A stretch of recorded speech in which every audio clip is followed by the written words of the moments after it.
Assalamualaikum warahmatullahi wabarakatuh. Perkenalkan, nama saya Indah Rizdiani M, NIM 2143026, Prodi Teknik Informatika, kelas pagi. Mata kuliah Pendidikan Pancasila, nama dosen Bapak Nur Sobah, kampus STMIK Widya Cipta Dharma. Di sini saya akan menjelaskan materi tentang multikulturalisme dengan 5 perbedaan kota. Yang pertama, kota Jakarta dan kota Yogyakarta. Tata ruang. Jakarta adalah kota metropolitan terbesar di Indonesia dan juga berstatus sebagai ibu kota negara. Selain itu, Jakarta juga didukung oleh banyak kota industri yang menjadi penyanggaan dengan laju ekonomi yang cepat. Tak heran jika perkembangan Jakarta dari segi tata ruang sangatlah pesat. Beda halnya dengan Yogyakarta, tata ruangnya jauh dari gedung-gedung pencakar langit. Rata-rata bangunan di kota gudeg itu pun masih berupa bangunan-bangunan kuno.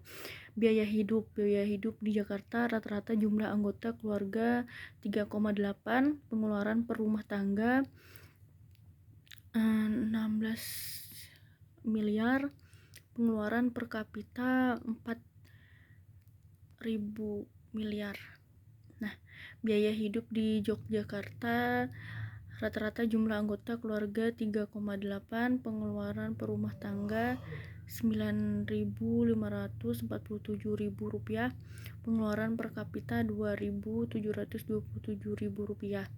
Nah, besaran upah minimum, salah satu perbedaan paling kentara dari Yogyakarta, PS Jakarta adalah besaran upah minimum yang berlaku, sedangkan untuk UMP yang berlaku di Yogyakarta hanya sebesar 1.765.000. Walaupun memiliki perbedaan yang cukup jauh, Yogyakarta memiliki biaya hidup yang jauh lebih rendah dibandingkan dengan Jakarta. Infrastruktur. Soal infrastruktur, Jakarta sudah tentu lebih maju ketimbang Yogyakarta, sebab secara status pun berbeda. Infrastruktur di Jakarta lebih banyak karena proyek-proyek besar memang banyak dikerjakan dari ibu kota. Harga properti. Salah satu keuntungan memilih tinggal di Yogyakarta adalah adanya peluang untuk mendapatkan rumah dengan harga di sekitar rentang mulai dari 200 juta.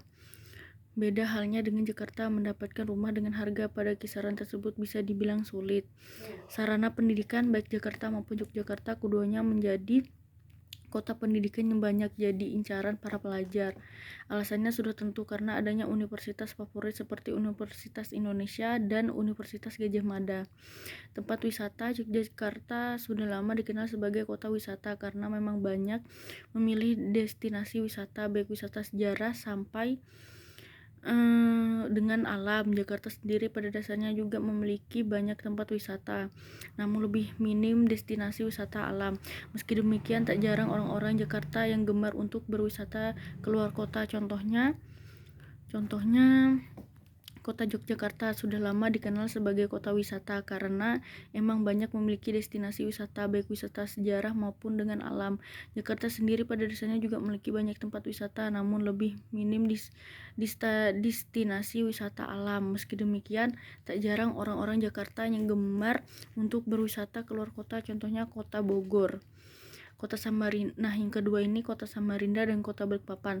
Samarinda termasuk di antara sekian banyak kota di daerah yang menjadi destinasi perluasan bisnis para pengembang nasional. Statusnya sebagai ibu kota provinsi, menjadi kota ini punya positif penting dan daya tarik tersendiri.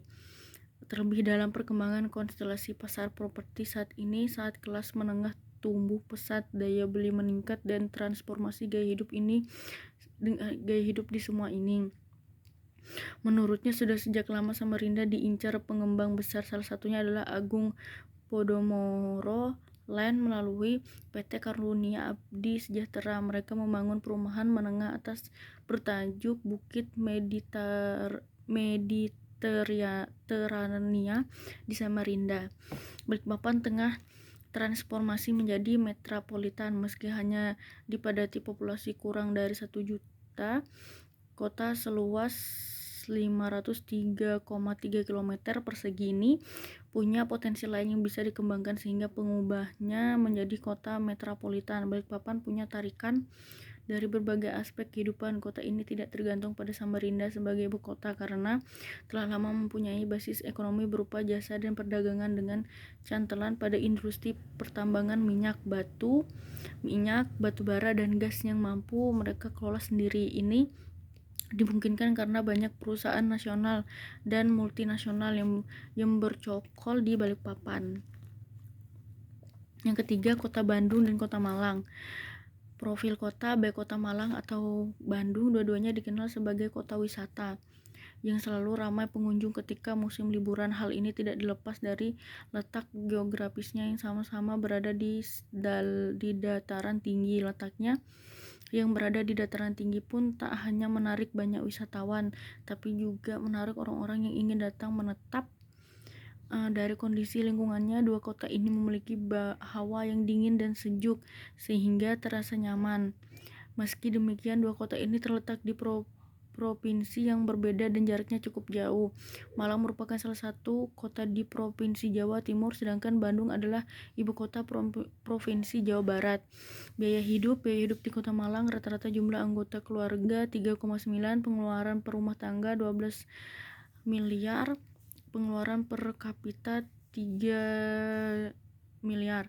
Biaya hidup kota Bandung rata-rata jumlah anggota keluarga 4,0, pengeluaran per rumah tangga 11 miliar, pengeluaran per kapita 2 miliar.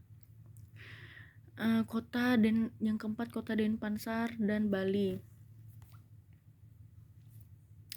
Kota Denpasar merupakan ibu kota dari provinsi daerah Bali dan tentunya sebagai sebuah ibu kota, Denpasar menjadi pusat pemerintah dan perekonomian di Bali. Nama Denpasar diambil dari kata Den yang artinya utara dan pasar yang artinya pasar. Nama ini diambil karena letaknya di utara Pasar Kumbasari. Ibu kota Provinsi Bali, Denpasar awalnya adalah pusat dari kerajaan Baduk dan dilakukan oleh Belanda selama intervensi Belanda di Pulau Bali pada tahun 1906. Denpasar tetap menjadi pusat administrasi Kabupaten Badung dan mulai tahun 1958 Denpasar menjadi pusat pemerintahan untuk Provinsi Bali. Bali mengalami pertumbuhan yang sangat pesat baik dari segi fisik, ekonomi, sosial, dan budaya setelah Denpasar digunakan sebagai pusat pemerintah. Nah, yang terakhir, Kota Banten dan Kota Aceh. Banten atau dahulu dikenal dengan nama Bantam pada masa lalu merupakan sebuah daerah dengan kota pelabuhan yang sangat ramai serta dengan masyarakat yang terbuka dan makmur. Rumah adatnya adalah rumah panggung yang beratapkan daun atap dan lantainya dibuat dari pelupuh yaitu bambu yang dibelah-belah, sedangkan dindingnya terbuat dari bilik atau gedek. Untuk penyangga rumah panggung adalah batu yang sudah dibuat sedemikian rupa berbentuk balok yang ujungnya makin mengecil seperti batu yang digunakan untuk alas menumbuk beras. Aceh pertama dikenal dengan nama Aceh Darussalam pada tahun 1511 sampai dengan 1945. Provinsi ini dibentuk pada tahun 1956 dengan nama Aceh sebelum diubah menjadi Daerah Istimewa Aceh pada tahun 1959 sampai dengan 2001. Nangroe Aceh Darussalam pada tahun 2001 sampai 2009 dan kembali ke Aceh sejak 2009. Sebelumnya nama Aceh biasa ditulis Aceh, dan Acin.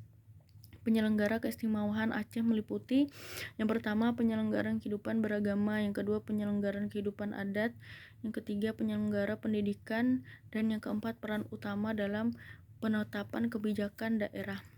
Nah, mungkin itu saja penjelasan 5 kota yang berbeda dari saya. Jika ada salah kata mohon maaf, saya akhiri. Wassalamualaikum warahmatullahi wabarakatuh.